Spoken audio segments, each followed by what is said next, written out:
rare and balanced view on politics in today's world. Based on facts, born of rationality, common sense, and logic, providing context on today's events.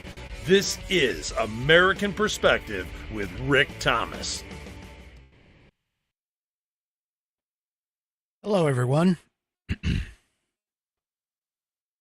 Not my usual start to the show. And honestly, this show is not going to be usual. We had a couple of tragedies today. And I feel as though if I were to go on with my normal routine and everything else, that would be, well, a bit disingenuous. I have all kinds of emotions running through me right now, from sorrow to revenge to anger, and I mean of a deep-seated anger, one that I haven't felt in a very long time. But unlike the left, I won't necessarily be acting upon those emotions, much more so than just talking about it. People need to understand. It's events like these, regardless of who is on the other end, it's events like these that are essentially an affront to humanity. That's all it is. And I can't even imagine just the idea of wanting to take someone else's life by doing something so heinous, and it was totally unwarranted regardless. So, yeah.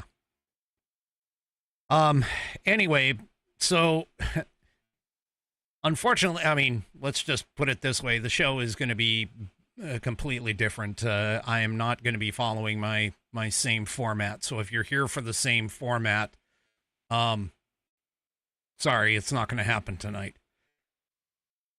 But in remembrance of Charlie Kirk and what he stood for, we will do the Pledge of Allegiance, and I will do it right here live. After I finish, I will keep the flag up, and I will play taps for in remembrance of Charlie Kirk. So if you are of mind, please stand, remove your hat if you're wearing one like me, and follow along with me as I recite the Pledge of Allegiance in memoriam for Charlie Kirk.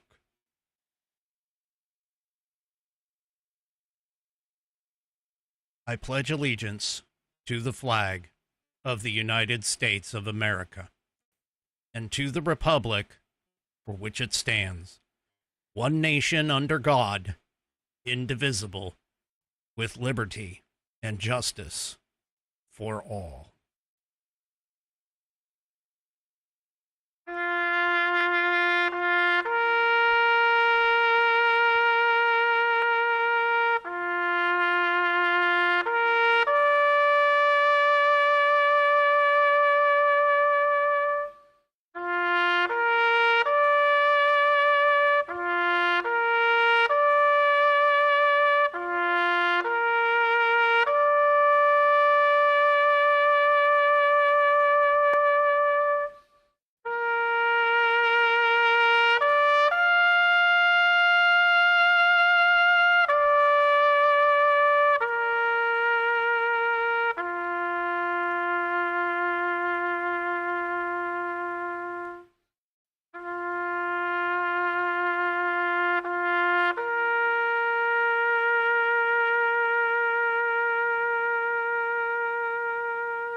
Now I'd like to say a small prayer.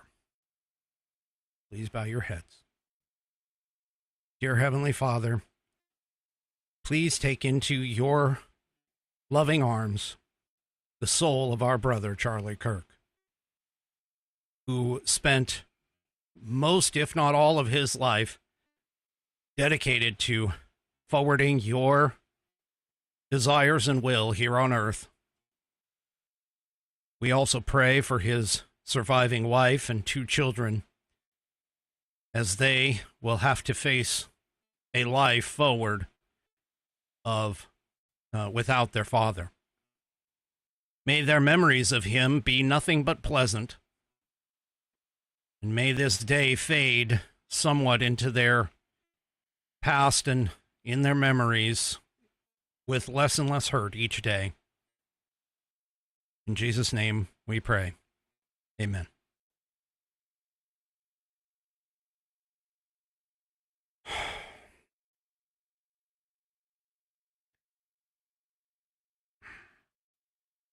Folks,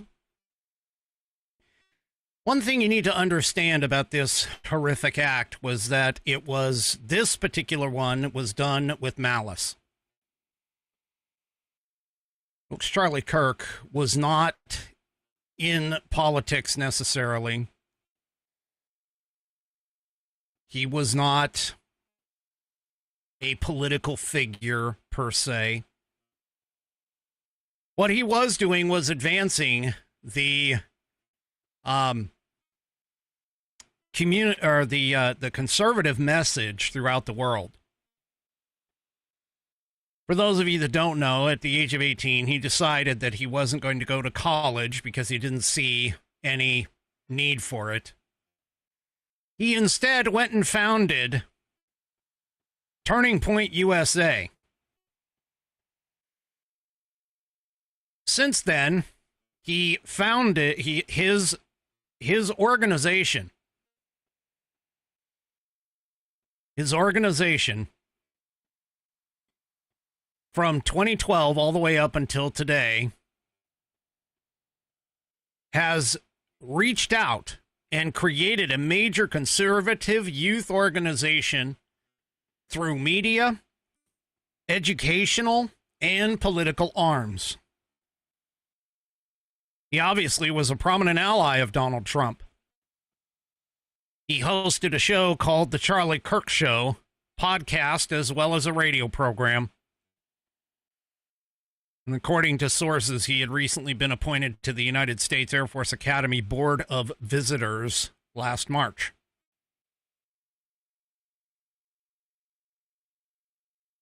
He held many debates. He had his methodology and way of debating in a common sense form and manner. He advocated for open debate, for discussion, for dialogue. That was his message.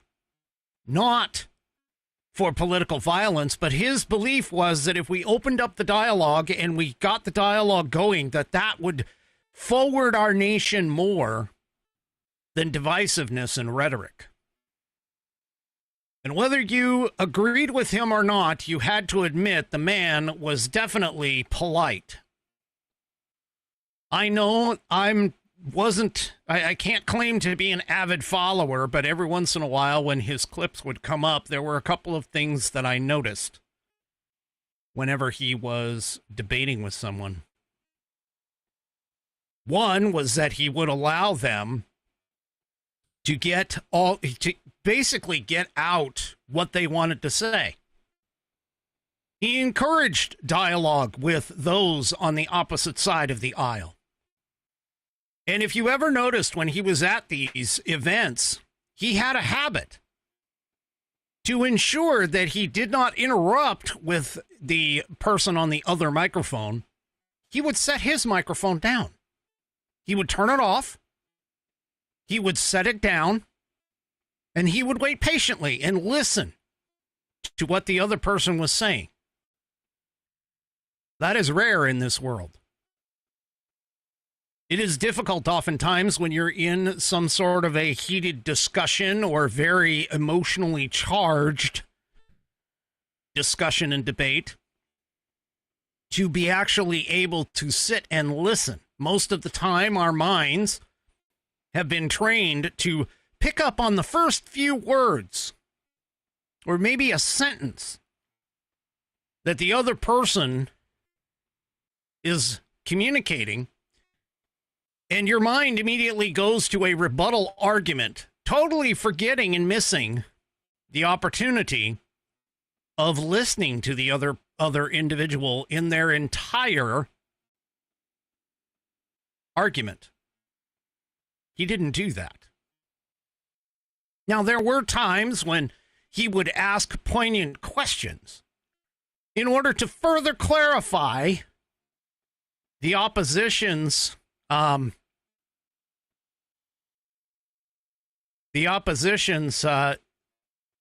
scenario and what they were attempting to achieve, but he never once disrespected anybody. He never once disrespected the people that he was talking to. Folks, he was a fiery speaker. He was an aggressive advocate for conservative values like family, like understanding the gender roles, the traditional gender roles that we have in society. This is one of the things that he did often. And rightly so, he would question things.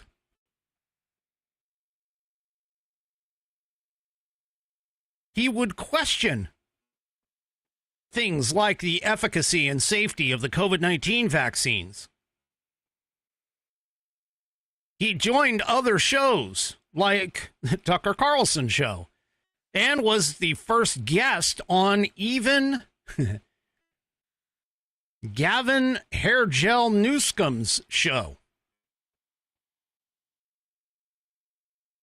And he was willing to go in places, considering where they was going, to go into the opposition's tents and home turf and hold his own.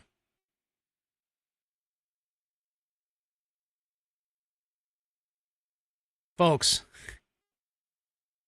all he was doing at this university was attempting to spark thought, to spark questioning, to go against the educational indoctrination system that our universities have become. That was his forte. That was his desire.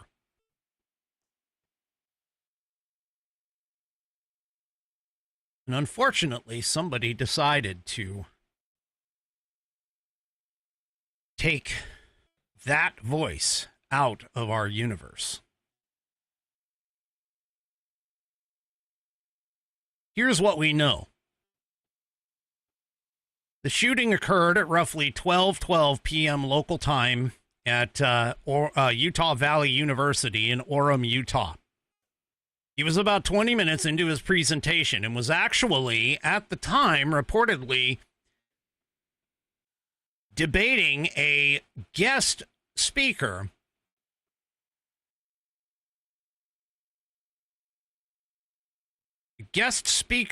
who came up to the mic, and by that I mean just a guest, somebody in the crowd, came up to the mic and was debating about school shootings at the time. Now, the shot was a single shot, fired from a nearby building approximately 200 yards away from where Charlie was sitting. Now, there apparently is some video of what is reported to be the shooter on the rooftop from somebody who was in the crowd up above the tent, and I believe it was up and to the left. And there's no, I mean, you can't like see the muzzle flash or any of that because I don't know where the video was, but there appears to be, at least from the distance. And again, it's a cell phone video, so who knows what the zoom actually was off of it, but I'm not going to play the video. There was video of him up close and personal video because, of course, whenever somebody does something like this in terms of Charlie Kirk, everybody is videoing.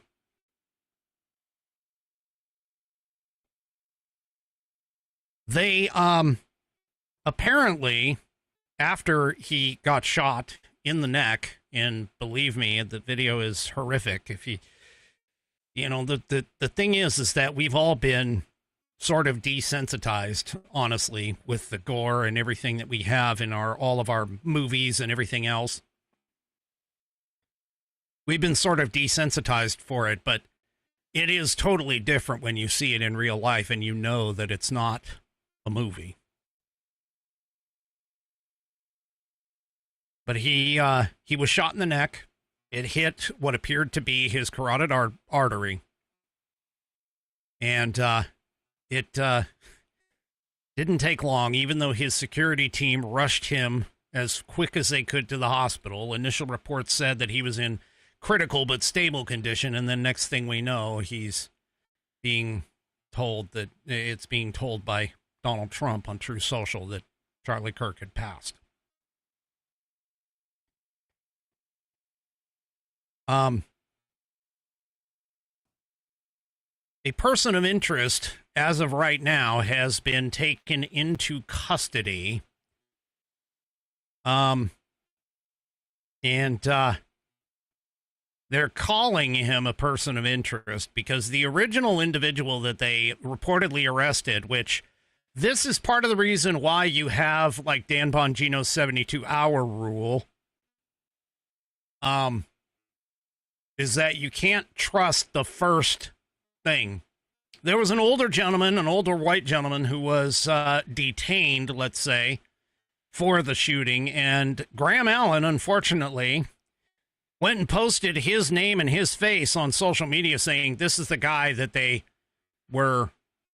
think did it. And it turned out that no, he did not. He was basically the wrong individual.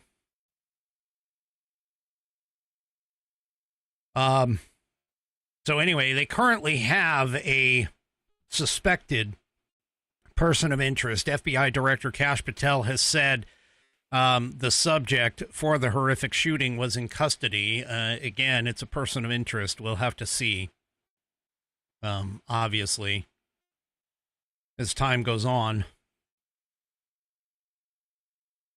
Charlie Kirk, by the way, is survived by his young family. His wife, Erica. He got married, I believe, in 2021, I believe, and they have a daughter born in 2022 and a son that was just born last May in 2024. We all need to make sure to keep them in our prayers, for sure.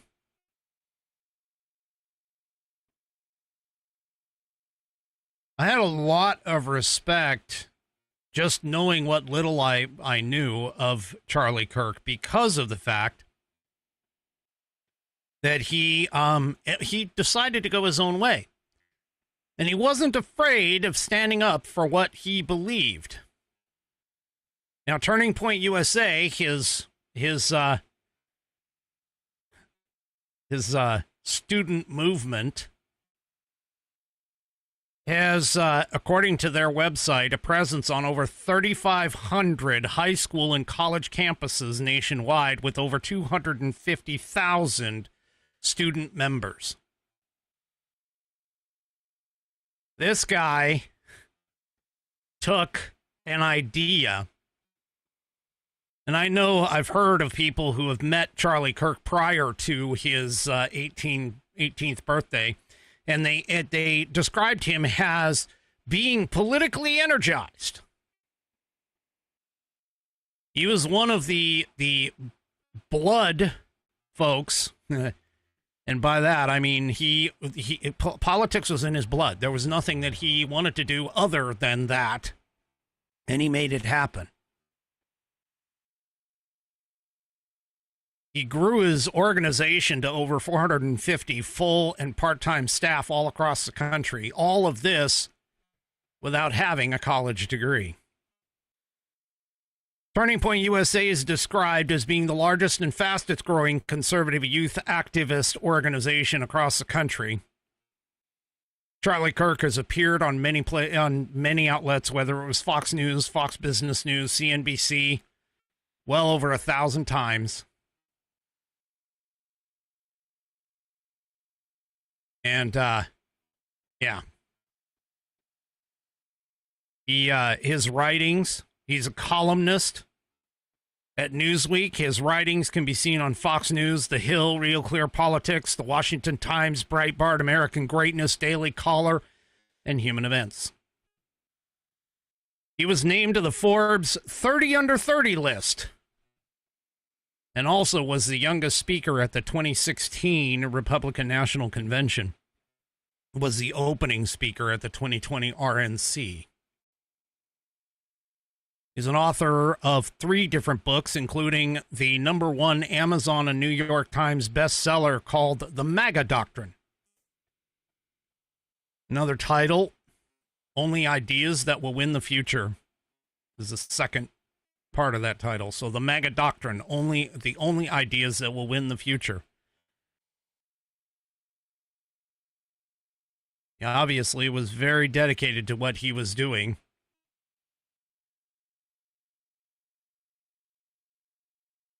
He chaired a group in 2020 called Students for Trump.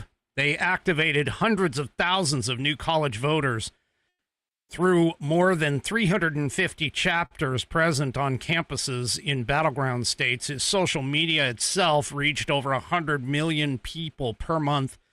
And Axios, the left-wing Axios, okay,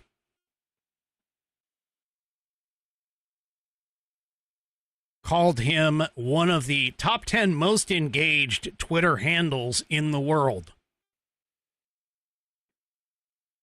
His podcast regularly ranked among the top 10 shows on Apple News podcast charts.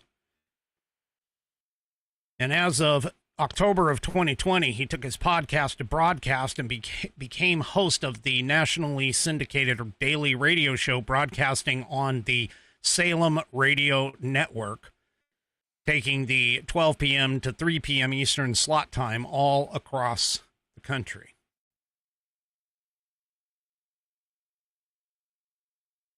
He was focused on the idea that if you silence speech, you have already lost the program. That only through active, engaged discussion and debate can we actually move forward as a country. And he brought several things to the table.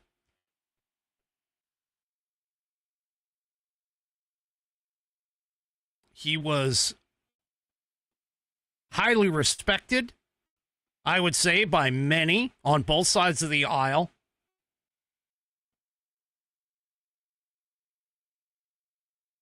And for him, for as young as he is, to be ripped away from this world is just, it's a loss deeper than I think anybody can imagine. So,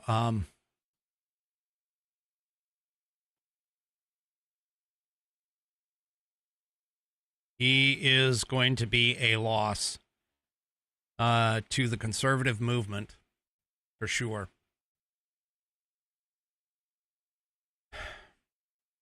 Now, What I can tell you is that if you ever want to understand the dichotomy of the two sides,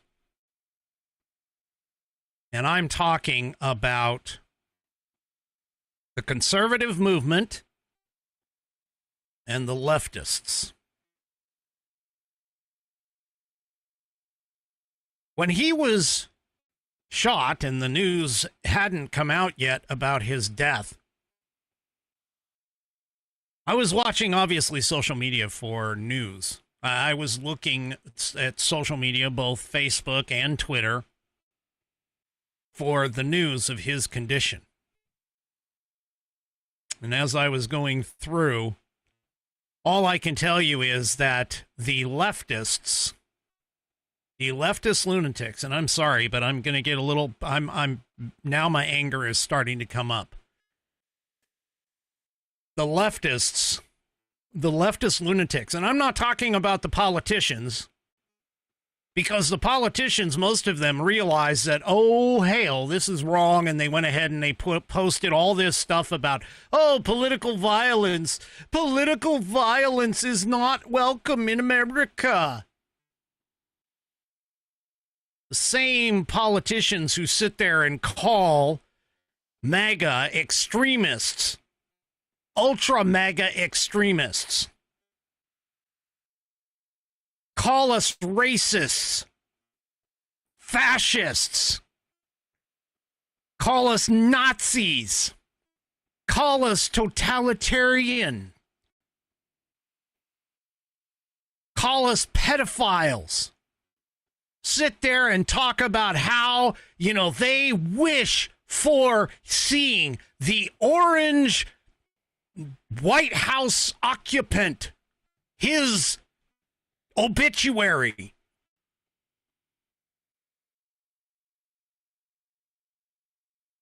And they sit there and they wish for the day that Donald Trump is no longer on this earth.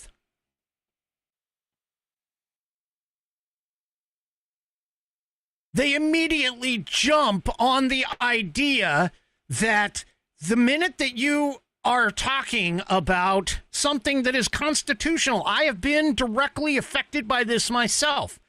The minute that I say something like, for an example, the Epstein letter is not Trump's usual speech pattern, which is an indication that he didn't write it.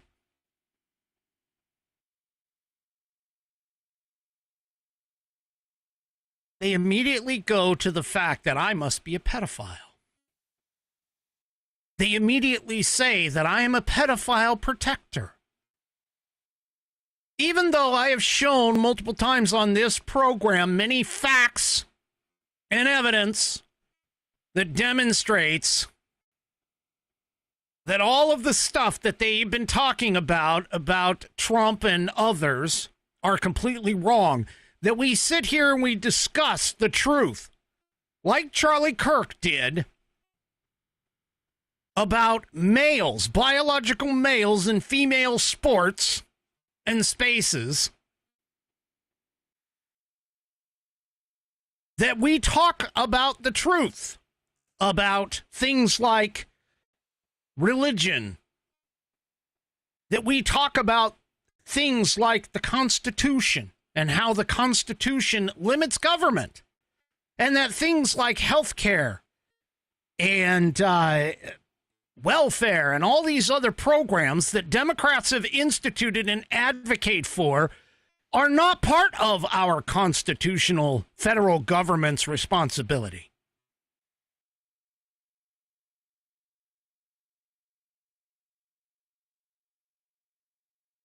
And yet, all they can do is sit there and yell about being fascists and racist while they themselves talk about not being able to have a black person get ID. Voter ID is bad because if you ask for voter ID, black people can't get ID, which is literally the definition of the soft bigotry of low expectations. that when we on the conservative right call out the fact that, hey, you're going and you're being indoctrinated at these schools in things like transgenderism, in things like the fact that, climate change, where there really isn't much settled science on any of this.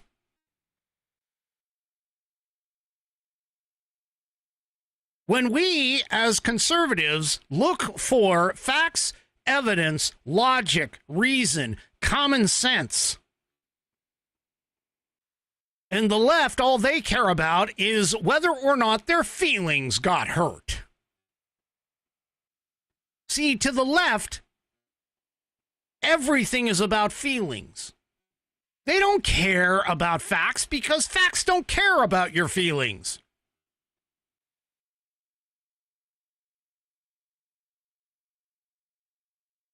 And what these leftists seem to not understand is that when you sit here, and especially all the politicians and the leftist lunatics in Hollywood and all of these other things, when you stand up in front of a mic,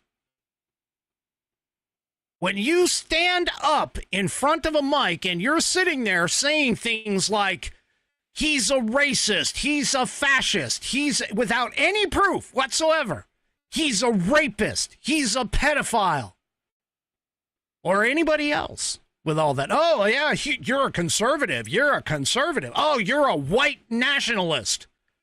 You're a white supremacist nationalist. And that seems to be the only tack that they can take because they can't argue on basic common sense levels.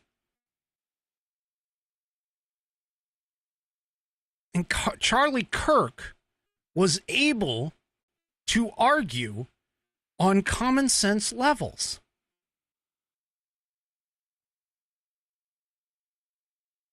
There was one video that I saw where this leftist girl comes up to the microphone and she's standing there and she is literally getting schooled by Charlie Kirk. Now she's sitting here and she is, trying to explain to him, well, you're 30 years old coming to a campus. And he literally just basically breaks it down and says, well, you vote, right? She says, yes. He says, so what I'm doing is I'm speaking to potential voters who are going to be deciding the future of this country.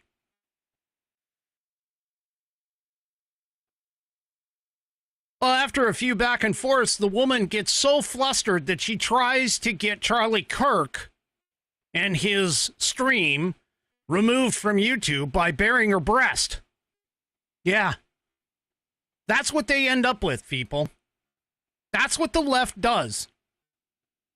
And you can sit here and spare me all this crap. Now what you're seeing calls for gun control, because they claim that the reason why this was a thing that Charlie Kirk actually did it, because he just so happened to mention that having a few people get shot is an unfortunate byproduct of having to defend the right to keep and bear arms. That he had the audacity to say that, we really need to address other issues in this country other than guns, which I've advocated on this program.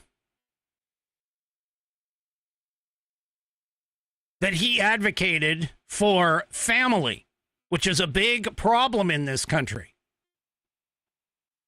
That he advocated for the fact that man and woman are designed and built by God to come together and have children to perpetuate the species. And that is the purpose.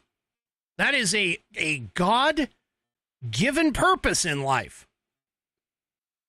That's our roles. And that gender roles, while they're not supposed to be demeaning like the left tries to make it.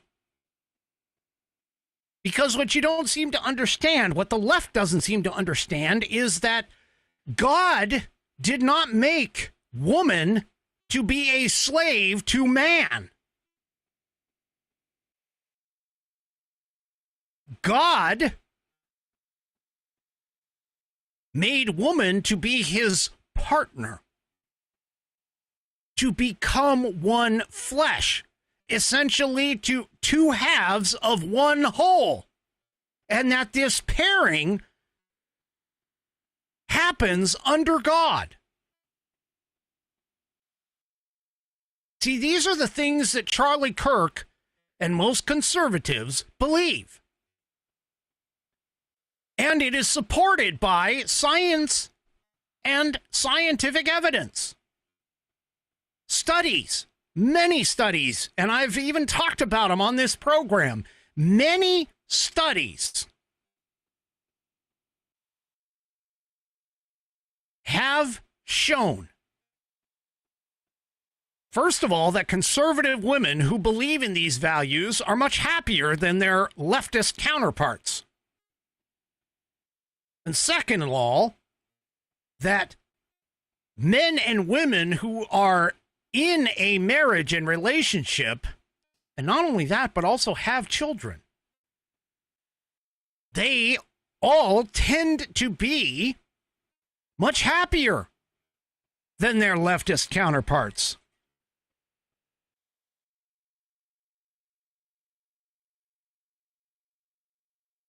Folks, it's not as though, the conservative movement is talking out their ass, unlike the leftists. The conservative movement is essentially proving thousands of years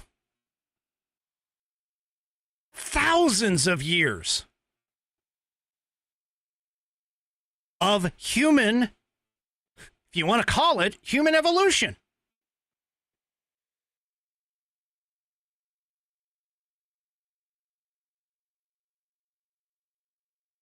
This is not rocket science here. And the left, with all their vitriol and their hate and their applauding of violence, they applaud stuff like this. It's all over the social media. Everybody. I mean, even our media, like the mainstream media, the MSNBC folks, first thing they said, oh, well, Charlie Kirk, yeah, probably brought this on himself. Really? J.B. Pritzker, governor, blames Trump for the rhetoric. Blames Trump for this, what he calls violent rhetoric. What violent rhetoric? What violent rhetoric is this? Seriously. I mean, where did Trump say that there was anything violent? And Pritzker also blamed, January 6th, because that's, oh my gosh, they blamed January 6th on Trump. Even though Trump not only said peacefully and patriotically protest, but also knew that there was going to be some kind of trouble and offered up National Guard 3 days, up to 10,000 National Guard troops 3 days prior, and was told no. Now, you leftists out there, I want you to answer this one simple question. If Donald Trump legally had the ability to order the National Guard there, why would he even offer it to them? Why would he even offer it?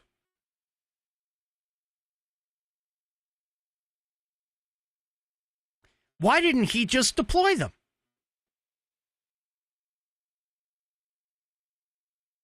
Now, another thing that I've seen on social media over this heinous thing, first of all, let me just tell you, if you have a flag on a flagpole, Donald Trump has already issued an executive order asking for the flag to be flown at half staff. It was going to tomorrow anyway for 9/11.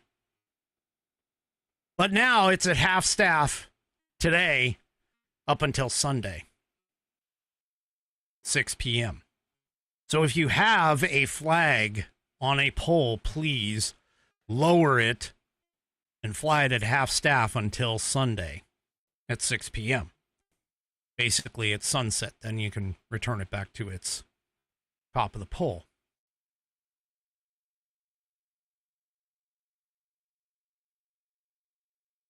But here's the thing.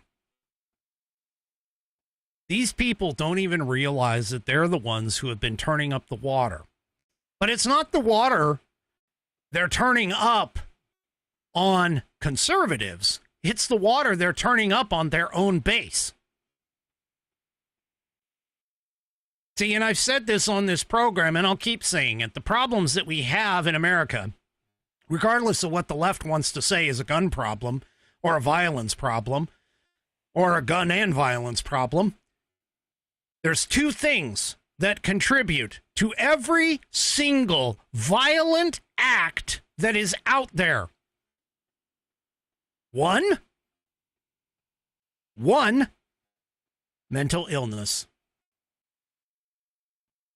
Mental illness is a huge problem in this country. We saw that here recently in the absolute brutal slaying of that young Ukrainian refugee on the Charlotte, North Carolina train.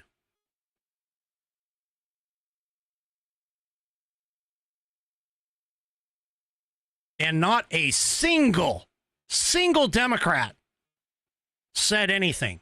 The mainstream media didn't even show it until the people on the right called them out for it.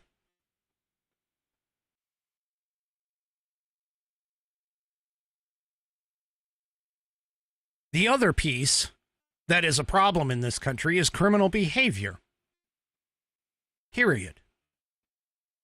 That same individual who, for no reason other than of his own accord, because when you look at the video, there's not a single iota instance for this poor Ukrainian refugee. She's a small woman. She comes in to the train. She's wearing her uniform. She sits down. There's not a single interaction between her and the gentleman behind her. And I'm using the term gentleman very, very loosely. Because that sick fuck, yes, sorry for the F-bomb, stood up, flipped open his pocket knife, and just decided to stab her for no reason. No reason whatsoever. And he's heard that as he's walking down the rest of the train car with blood dripping out of his hand and off the knife, he's heard saying, "I got that white girl."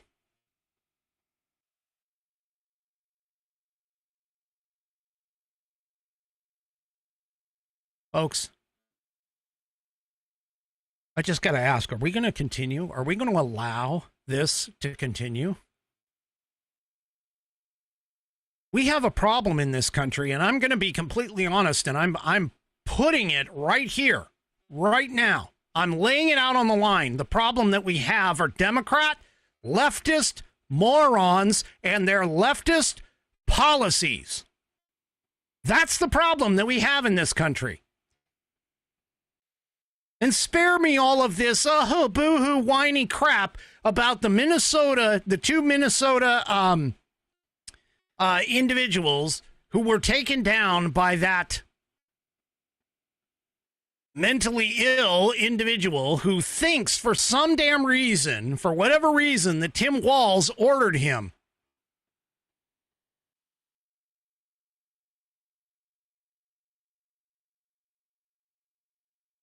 I'm just sitting here, and I can't even imagine. They're sitting here, and they're saying stuff like, well, where was the lowering of the flag then?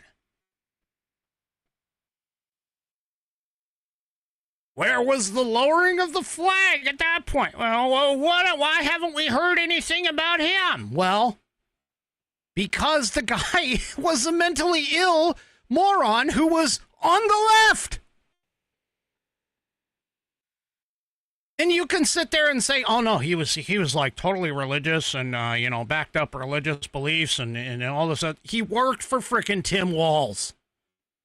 Okay? He worked for Tim Walz. He thought that Tim Walz told him to go kill Amy Klobuchar because Tim Walz was looking to take Amy Klobuchar's seat. That was the plan.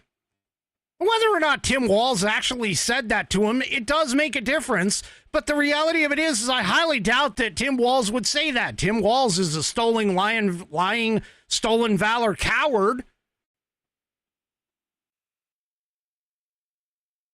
But he just, I can't imagine that Tim Walz would do that. And what's even worse is these leftists are sitting here on social media.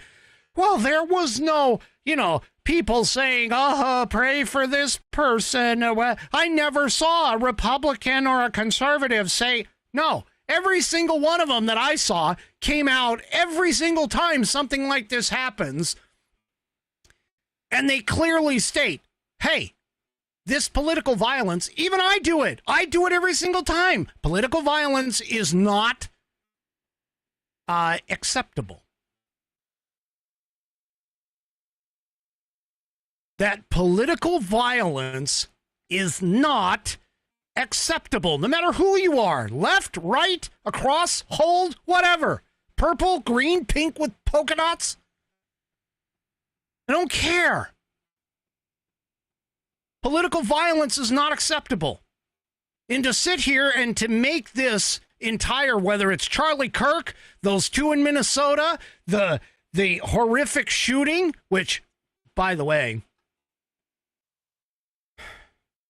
it was a horrific shooting. This is not just Charlie Kirk's deal, too, but there was a horrific shooting in Evergreen High School. I actually think that I visited Evergreen High School. I'm going to have to figure out where this is. But anyway, Evergreen High School, there were two students that were shot. The suspect, himself or herself, was also... himself was also hospitalized. According to the Denver Post, the police didn't even fire their weapons, so it was a self-inflicted gunshot wound. So all three of these students are being treated at this Denver hospital. Again, another mentally ill.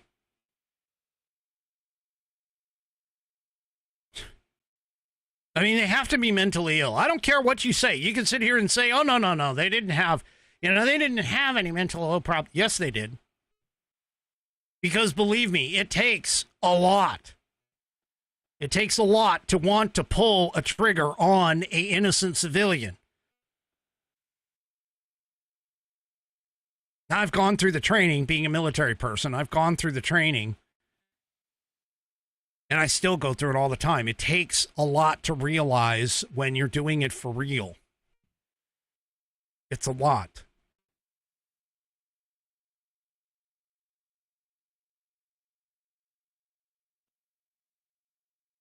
I even want to ask questions with regards to our society beyond just this. Because J Money over in the chat pulls this out. We in society, and I'm talking about just generic society, have become so calloused to this whole thing. And as an example, I'll just simply put it this way. How often do you see two people or something, like for an example, in Cincinnati, this white couple is basically being stomped on and beaten by a gang of thugs. And what does everybody do? They pull out their phones and they videotape.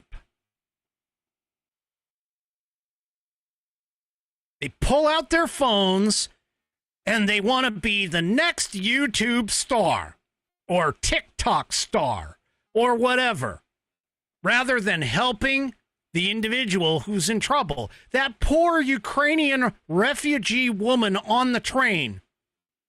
It takes and Ben Shapiro did an entire episode on this today. Just about an entire episode on his show. It took a full 1 minute and 35 seconds to actually get any kind of a response. The man stood up behind her, stabbed her multiple times. I don't know how many, but in the neck. She's in shock. She doesn't know what to do. The first thing she does is cover her mouth and start crying. 30 seconds later, she loses consciousness and hits the floor.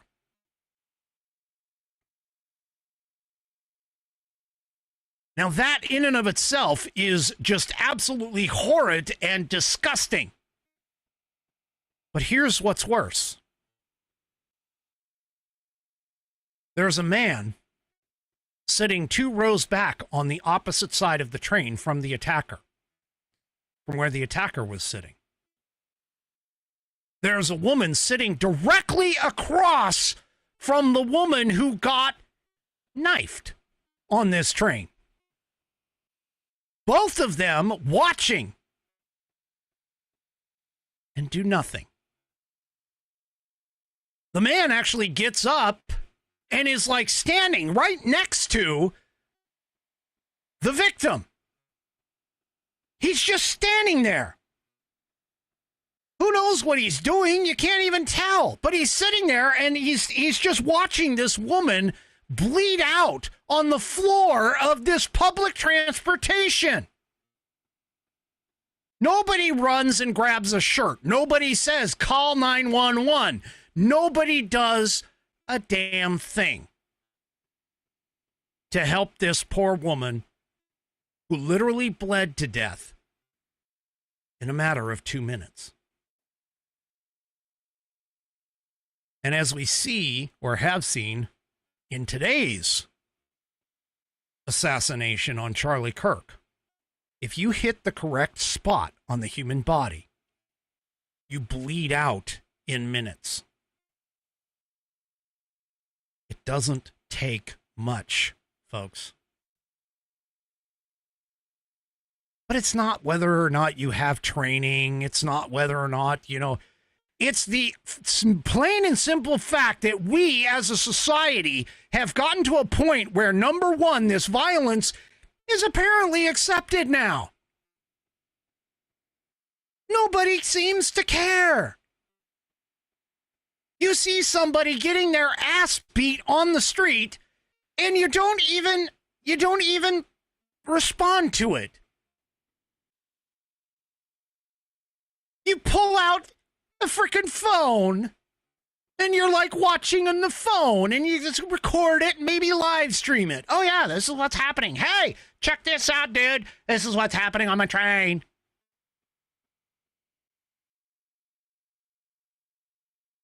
The callousness of the society today is absolutely horrid.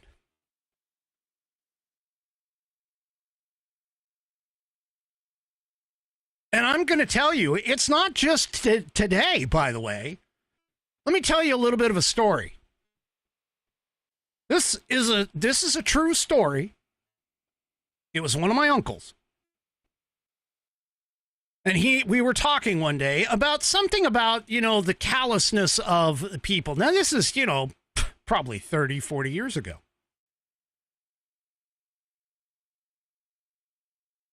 And I'm sitting there and we were talking about this incident that my uncle got involved in.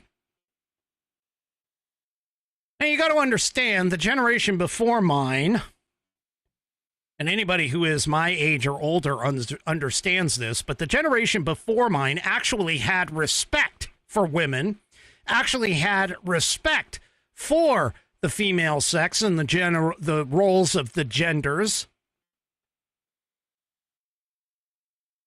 But my uncle was sitting there and he watched this man.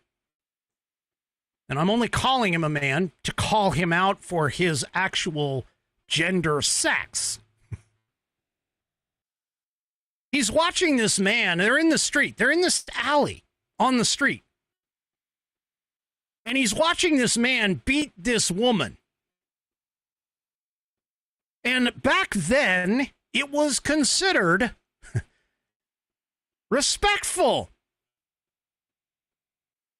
It was considered to be a man's job to protect women. He walked over. Ran, more likely. But he went over and he started beating the guy. Like, I mean, he flipped him around and started beating on him. Fist closed, smacking him, winning. Next thing he knows, the woman that was getting her ass beat by this guy jumps on his back and starts beating him.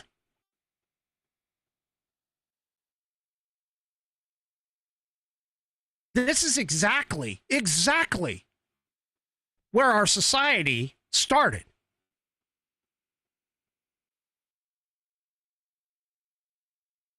See, what you people do, what these leftists really do not understand is they sit here and they want to talk about equality. They want to talk about all this stuff, and yet you see on these TikTok videos, you've got these women who are like, oh, I'm in my 30s and I haven't, gotten a date in a while, or I'm trying to get married and I can't get married because I can't find the right guy. Well, no shit. The reason being is because you decided to take on this persona that essentially is that, hey, I can do whatever. And when you see a woman who goes up and like hits a man, okay, and this is part of my problem in terms of the scenario. And I'm going to tell you, I still would have a problem doing this. But if you're a woman and you go and square up with a man, I'm sorry, but all bets are off. Okay? All bets are off. And unfortunately, that's the way our society has gone. We have lost all respect for not only what would be considered the fairer sex, but also for the plain and simple fact, we've lost our respect for life. We've lost all respect for life.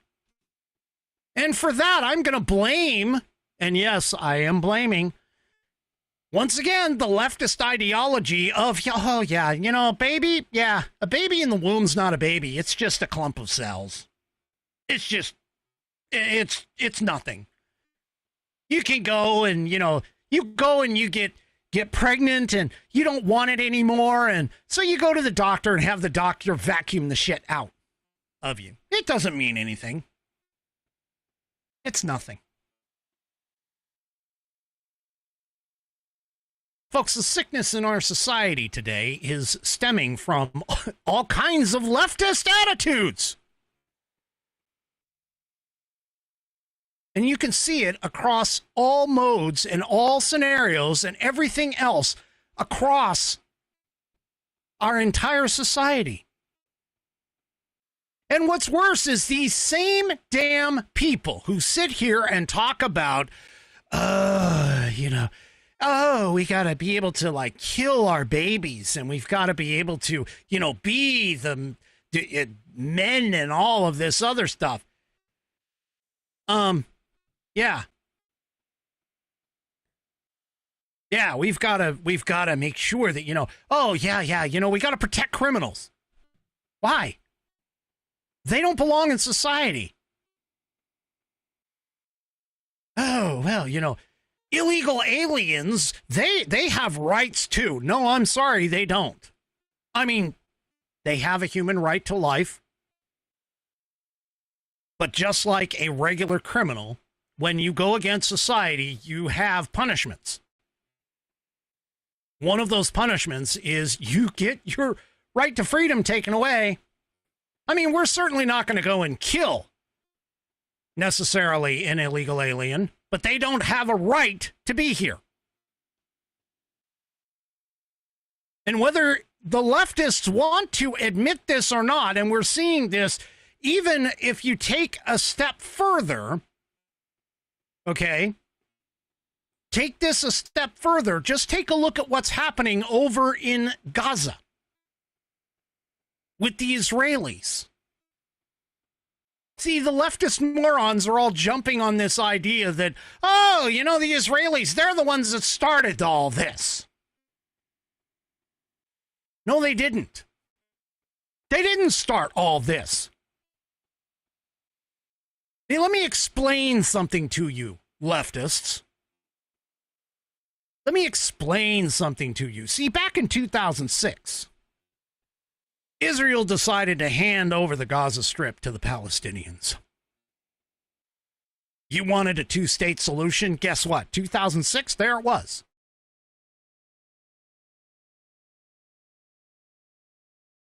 There it was.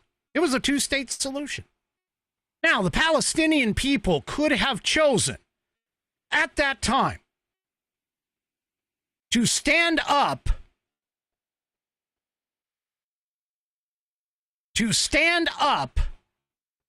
and create a lively society. I mean, they had the land.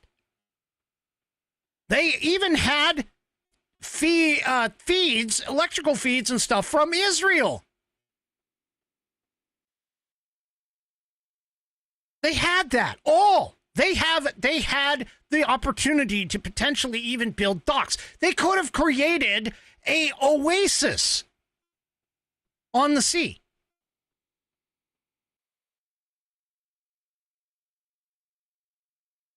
And what happened?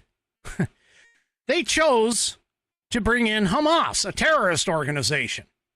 Now, from 2006 to October 7th,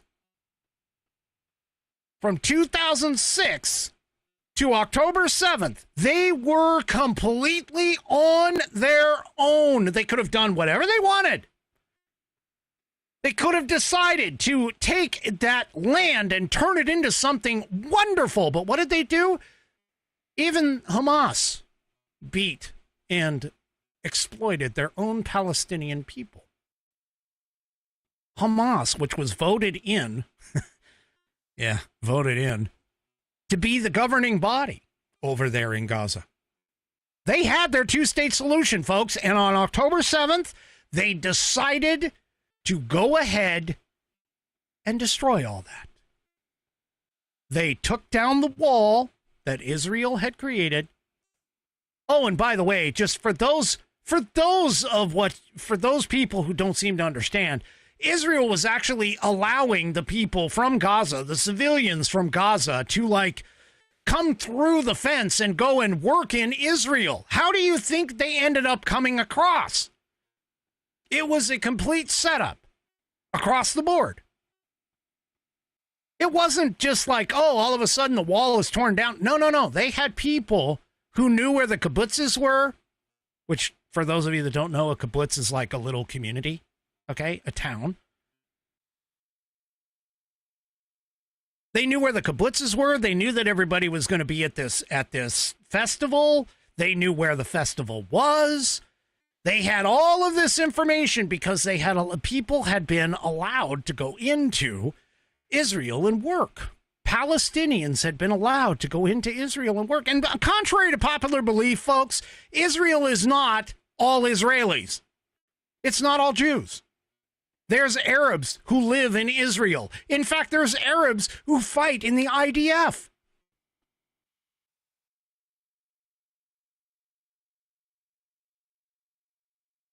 And all they do is sit there, the left, and they just sit there and demonize Israel. Israel left the Palestinians alone in Gaza from 2006 without Hamas's. If Hamas was not in charge and didn't lob shit over the wall to Israel, Israel would have left them alone. They could have built something wonderful there. They could have had their two-state solution, but no, they decided to invade on October 7th and kill innocent civilians. That's what they did.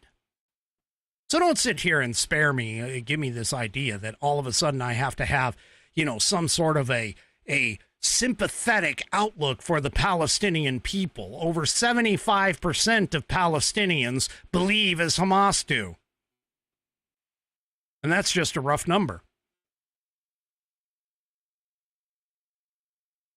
Same thing goes with this. Don't sit here and tell me that I need to have sympathy for illegal aliens who come here, have absolutely zero intent of assimilating into America. Some, not all, but some go and come here to break our laws. I don't need to have sympathy for these people.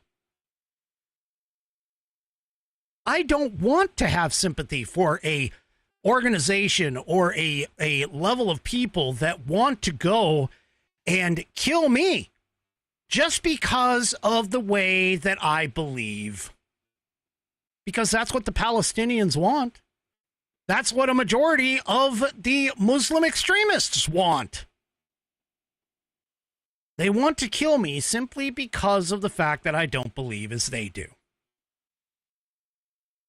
And now we're seeing that same kind of thought process manifest itself in the leftist party, in the leftist morons. Because all they are doing is talking about violence, violent rhetoric. Maxine Waters, you need to get up in their face and you need to tell them they are not wanted here. Really? That's not incitement. Yeah.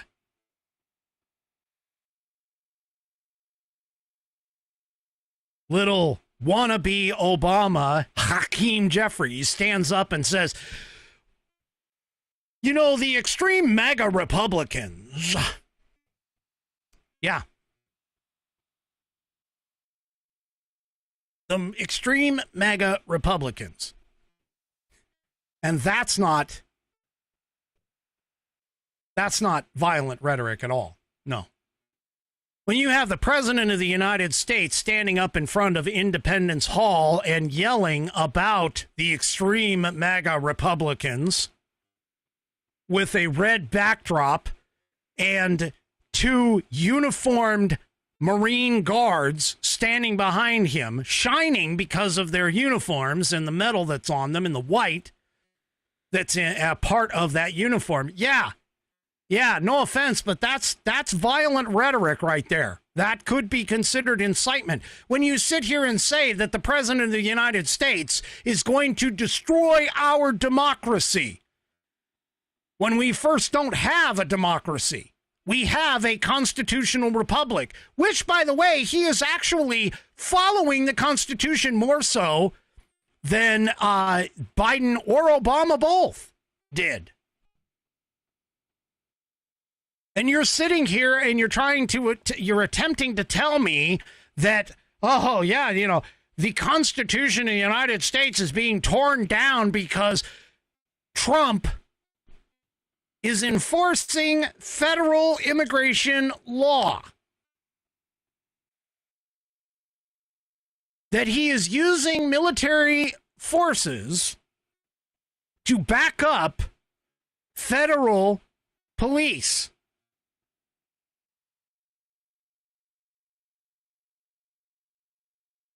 As he can, constitutionally, as he can, in accordance with established federal law. He's not using it to go and just, snatch people up from the street, just any old person. No, they are very targeted places that he is sending ICE agents to go and look for illegal aliens, where they usually hang out or where they've been picked up by corporations who are attempting to illegally employ them. And it's not just the brown people. or the black people. No, he just, on credible evidence, they just raided a Hyundai plant and found 300 illegal people from South Korea. And he's sending them home. There's nothing wrong with that, people. And by the way, sitting here and talking about, he's profiling and using language. Well, no shit. I don't see hardly any illegal alien who is coming here, or even an immigrant, a legal immigrant who's coming here. They sit there and they attempt to try and learn English. And there's this big thing talking all this stuff about, all these truckers are losing their jobs. And we just had this illegal alien trucker in Florida kill 3 people. Couldn't speak a lick of frickin' English.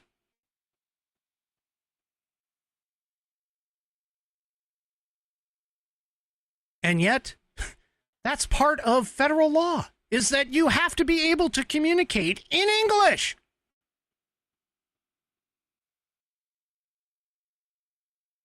In order to be able to get a CDL. But what happens? No, these leftist states like California and Washington before that, because these leftist lunatic morons are sitting here in office and making it easy for these illegal aliens to be able to get jobs and everything else. Yeah, that's really going to help America and its economy. Sure.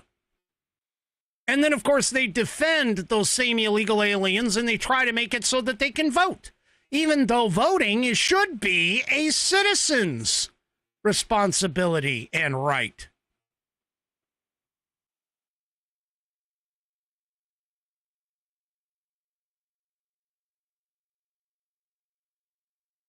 So I'm sorry, but I can have no sympathy for the left anymore. I'm not going to have any sympathy for the left anymore.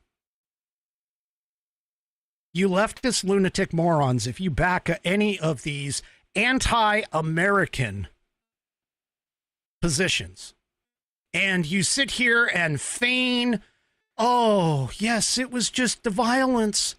The violence on Charlie Kirk today was just, so bad. No. Pramila Jayapal was sitting there talking about, we need to talk about gun control. No, we don't. No. You idiots. No. I'm just going to tell you right now, you are stupid. You are a dumb ass.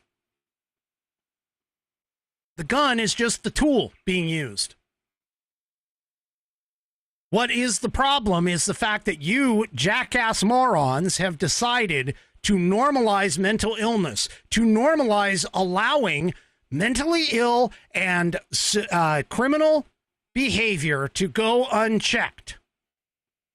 That's what you've decided. And don't give me this crap about, it was under Ronald Reagan that they defunded, all of this stuff. First of all, let me just point out to you, there's not a single thing in the Constitution that says that the federal government is responsible for any kind of health, much less alone mental health.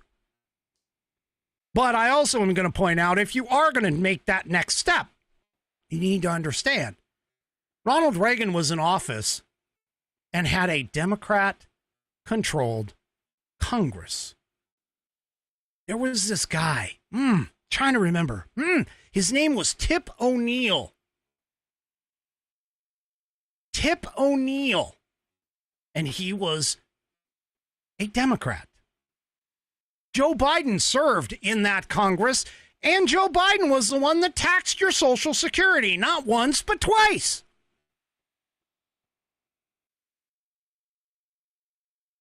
You leftist lunatic morons who are out there, you just don't get it. Your policies, your prescription, your design for this country is wrong. And don't give me this, but I got, Government should be there to protect and take care of you. Well, you're right about government protecting. Government should protect our God-given rights. Government should protect the American citizens from evil, which includes you, leftists. That includes you, leftist, lunatic morons. You wouldn't know what was correct. Notice I didn't use the word right, but you wouldn't know what was correct if it hit you in the face. You wouldn't know what would be correct if it ran up and knocked your ass down. You have absolutely zero clue. Zero clue of what is correct. Because all you care about is the emotions. All you care about is the emotional aspects of something, and that is not right or correct. See, just because I want something doesn't mean I either deserve it nor that I should have it. Just because I desire something doesn't mean that I actually deserve it. We need to reinstall the American precept that criminals are responsible for their criminal behavior. We also need to recognize the fact that criminal recidivism is at an all-time high. That we need to understand that the ability for a criminal to go in and be rehabilitated is lower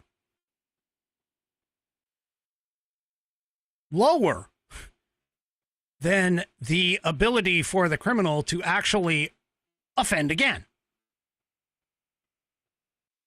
Rehabilitation most of the time doesn't work because if you're a criminal, and I'm talking about a hardcore criminal, I'm talking about a hardcore criminal, someone who decides that human life is not worth anything and uses weapons like guns or knives or anything to take somebody else's life, they're already gone.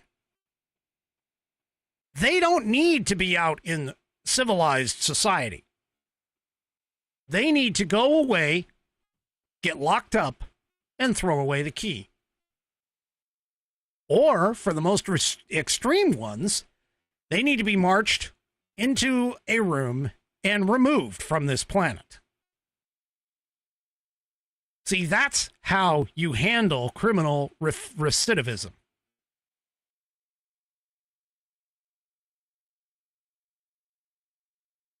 That's how you handle criminal recidivism. You just make it to where it's not even a question as to what's going on.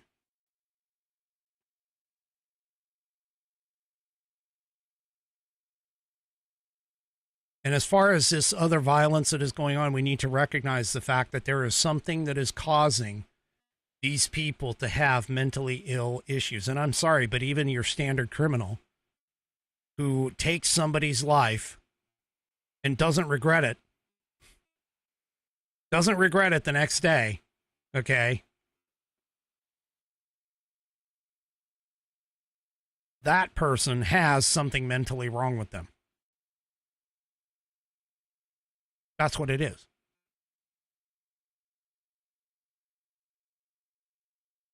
We need to address mental illness in this country. We need to address criminal behavior in this country, and there should be no tolerance for either one, regardless. It's time for us to actually realize that this happy-go-lucky generation where we've, raised these people, raised these kids to be like, oh, well, first of all, let's raise them without a father in the home. Or let's raise them with the idea that, oh, no, no, little Johnny, you can't do that. That's not right.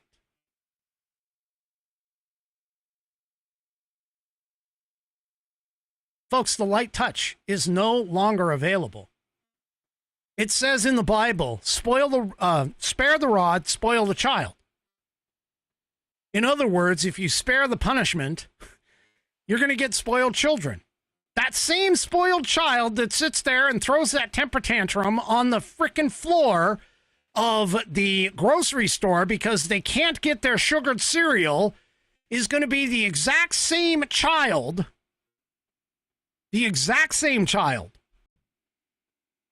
who, when they when they come into the world, the real world, and get bullied in school, won't be able to handle it. And they turn into these people who, generally speaking, do these horrific acts because they can't handle the, God, the word was just right on my tongue. They can't handle the strife. They can't handle the stress. They can't handle being told no. They can't handle the idea that, hey, you know what? You really don't need this thing. You don't deserve this thing. You need to work harder for it. And so on and so forth.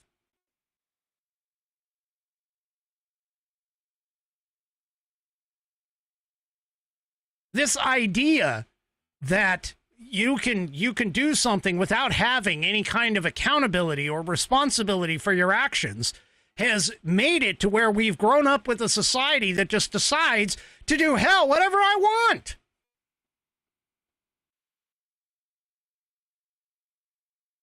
I can do whatever I want. And this brings further into the idea that, now that, hey, if somebody just I've heard of people getting killed just because they happen to be close to somebody that decided to laugh and accidentally looked in their direction. They weren't laughing at the person, but the person who is already off their rocker in the first place decided all of a sudden that, oh no, that person's laughing at me. The I get offended and need a safe space for everything generation has increased these kinds of situations, has increased the idea. I mean, even now, oh my gosh, if you don't let me have, if you don't let me have, a six-figure salary the minute I come out of college because, I exist, I breathe, I deserve it. No, you don't. You'll be lucky to get a 5-figure salary when you come out of school. Especially if you come out of school with some degree in, I don't know, freaking basket weaving or some crap like that. You got to work your way up. The people nowadays don't understand the meaning of hard work, and they don't value it. They also don't value $1.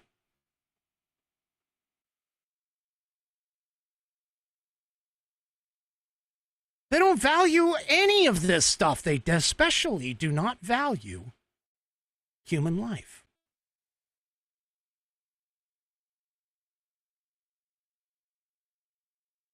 They especially do not value human life.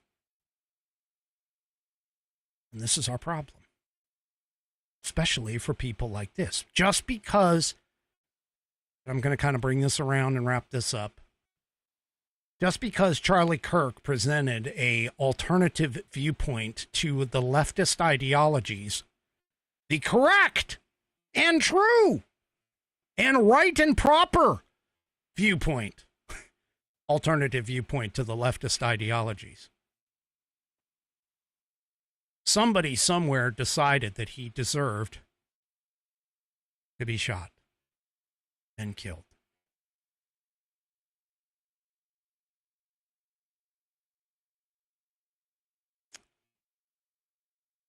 Rest in peace, Charlie. I believe that there's going to be many other people like myself who will carry on your banner. All right, folks. I wasn't going to do this at first. I was thinking that I should probably hold it over for another week, but I noticed that, there's one individual in particular who is waiting for this. And we need a little joy, a little bit more of a lighthearted ending to this entire show, because I've kind of been ranting on my soapbox for quite some time. All right, folks, let's go ahead and head on over for Z. Let's see. Where is it? Oh, yes, Z. Pet of the week. Oh, I'm on the wrong screen. Hold on. Pet of the week. There we go. All right, folks. Pet of the week. This is part 2. Last week we talked about Sean and this wonderful horse that he had, and unfortunately the horse had passed. For those of you that don't know, Sean is a fan favorite. He is an autistic young gentleman. He plays, or he is one of the ones. He and his mom and his brother have submitted a Pledge of Allegiance, and he's one of the best ones that I think. He's one of the all of them are really good. Let's just put it that way. Everybody's really good, but anyway. So unfortunately, his horse partner, who was his age, exactly his age, has since passed. And he was in this program where they use horses in order to help people with challenges in life, to help overcome some of those challenges. And in this particular case, he's got a surprise coming. So let me tell you about this. So first of all, Coco D, insert name here, submitted this week before last, both part 1 and part 2. So here's part 2. This week's Pet of the Week is about a new horse coming into Sean's life. His name is Falco, which also means falcon or hawk. Sean's grandma was debating about getting a new horse. She had heard about him before Maddie's the horse from last week, passed away. But when she drove to go see him, there was a huge hawk next to the stables. And she said that was a sign. And reportedly, there's a picture of the hawk that's included, but I'm not sure if I saw that one. So I'll be surprised if we see that together. It'll be our true reaction. Anyway, Falco is apparently now 7 months old and is currently in training. Sean's grandma should be able to pick him up in about a month. He's double registered as an American quarter horse and an American paint horse. He has 2 different colored eyes, which paints usually have that. And anyway, one is blue on the dark side of his face, and the other one is brown. That's on the white side of his face. Coco says that he reminds me of the Phantom of the Opera because of the coloring of his face and that he has long socks. And she has taken to calling him Phantom Falco. He's absolutely gorgeous, and Coco can't wait to meet him. And then she says, love you all and blessings. So let's go ahead. Now, I don't know. Yeah, that's what I thought. Let's go ahead and get Falco up here. Here. Whoops. Here is Falco. There he is. There's Falco. So let's see. I've got, I think, four or five photos here. So there's Falco.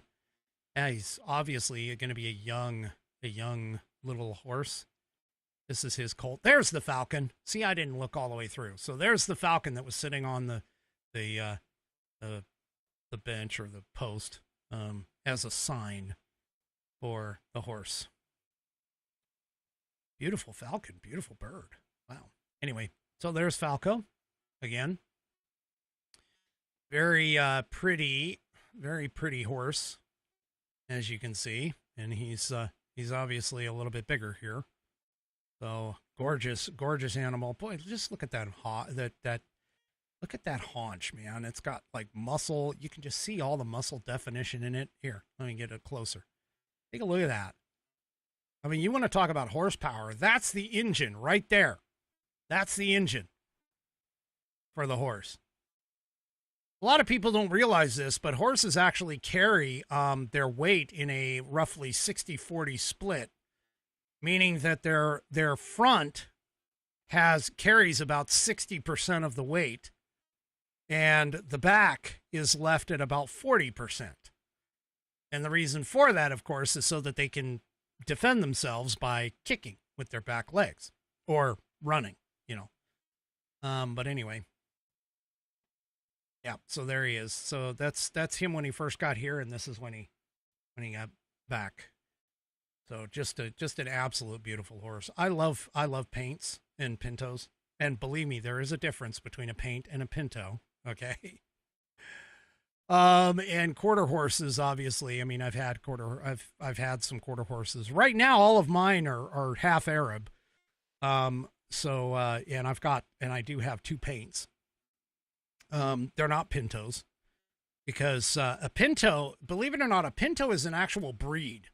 A paint is just a coloring, and that's how they differentiate between the two. So there you go. But anyway, so that's tonight's pet of the week. Hopefully he'll be able to get through his training and get home in a month, and you guys will have Sean, and he'll be able to maybe follow Sean around like Maddie used to and everything else. Wow. It's been one hell of a night. All right, folks, that is it for me for this evening. Do me a favor, if you haven't already, head on over to rumble.com, get yourself an account. It is free. Once you are signed up and signed in, make sure that you follow my channel. Search up American Perspective and hit that green follow button. And when you do that, you can get notified every time that I go live through the Rumble app. We will see you tomorrow night, 5 p.m. Pacific, 8 p.m. Eastern Time. Don't forget, before you take off, to hit those thumbs up across all my platforms, whether it's X, YouTube, Facebook, or, of course, the aforementioned Rumble. God bless Charlie Kirk. God bless his family. And God bless this country. Have a great rest of your evening, and good night, everyone.